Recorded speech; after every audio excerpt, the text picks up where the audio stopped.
David Foster Wallace, String Theory, David Foster Wallace on tennis.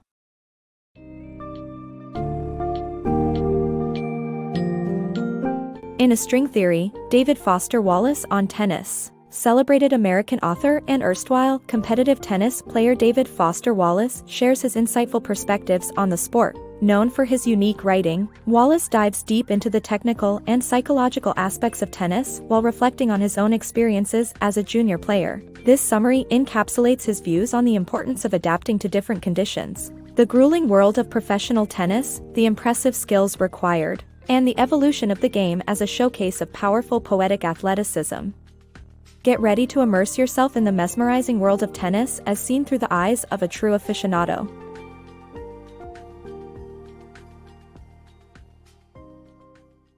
Wind and sweat. David Foster Wallace's tennis career could easily have gone the other way, but he found success by harnessing the power of the wind and sweating profusely. Growing up in the windy Midwest, Wallace learned not to fight the wind on the court but to use it to his advantage, lobbing high, slow, and straight to let the wind wreak havoc. He also used his atmospheric expertise while biking around town. Another trick up his sleeve was his profuse sweating, which allowed him to play on and on in the clammy Illinois summer while his slicked and preppy opponents wilted in the heat. Wallace called himself a physical savant, a medicine boy of wind and heat, who could play just forever. The grueling reality of professional tennis. In the world of professional tennis, the top 100 players receive automatic entry to tournaments, leaving the remaining spots to be fiercely contested in qualifying events known as the qualies. These events are brutal, with players on the brink of the top 100 fighting to gain entry and notably varying levels of ability on display. Making it through the qualies only leads to facing the world's top players in a high-stress lifestyle filled with sacrifice, discipline, and hardship. The glitz and glamour of the sport often shield the harsh reality of the physical and emotional challenges that top players endure, making their success all the more commendable. The incredibly demanding sport of tennis. Professional tennis players possess exceptional skills that require years of constant training. If you believe that you have what it takes to play tennis professionally, think again. You might be deluded. Watching the game on TV, it looks fairly easy.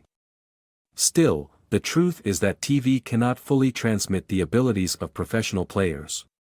They move with stunning speed, covering the width of the court effortlessly, and still manage to have complete control over the pace and spin of the ball. Additionally, playing a 3-set match requires as much energy as playing a quadruple-length basketball game on a full-size court. Tennis players' towels and sweatbands are not just for show. These accessories are essential to prevent slippery hands and perspiration from blinding the player. In addition to all the physical exertion, tennis professionals require expert vision. They use two kinds of vision at once, hand-eye coordination and peripheral vision.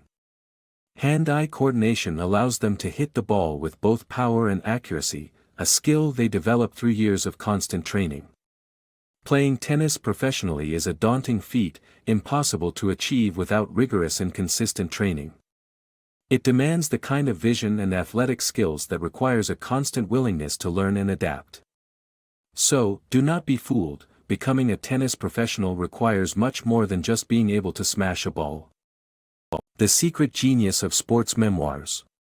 Why sports memoirs, despite their cliches and empty mantras, have value in revealing the mentality required for success in sports. Sports memoirs are notorious for their cliches and dullness, but they continue to sell by the bucket load. Author Wallace, once an avid reader himself, fell out of love with sports memoirs after reading tennis prodigy Tracy Allen's ghostwritten biography. The book was devoid of personality and felt like a mundane tally of Allen's victories. In contrast, if the tales of these athletes are so uninteresting, what value do they hold? Wallace offers an insightful perspective. Perhaps the minds of sports stars are vacant. That could be the key to their success. These athletes have godlike physical abilities, but a loss of focus could lead to failure. Athletes are adept at blanking their minds and ignoring their internal voices of doubt, an essential mindset that has led to their victories.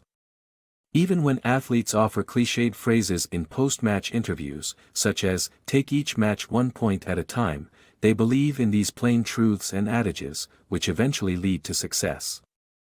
Therefore, these memoirs offer readers a peek into the mindsets required for success, despite their lack of traditional literary value. The Middle Way of Roger Federer.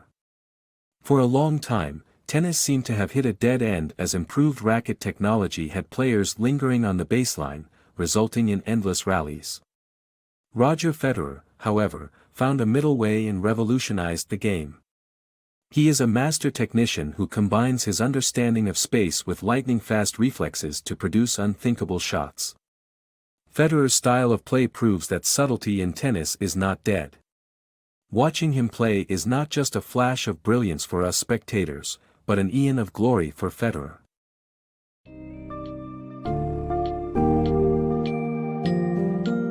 David Foster Wallace's A String Theory. David Foster Wallace on tennis offers a fascinating exploration of the intricacies and nuances of the sport.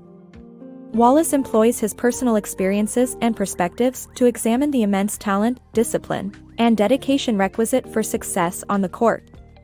Readers are also introduced to the groundbreaking impact of tennis greats like Roger Federer, whose athleticism and skill combine to create moments of poetic beauty that defy conventional understanding.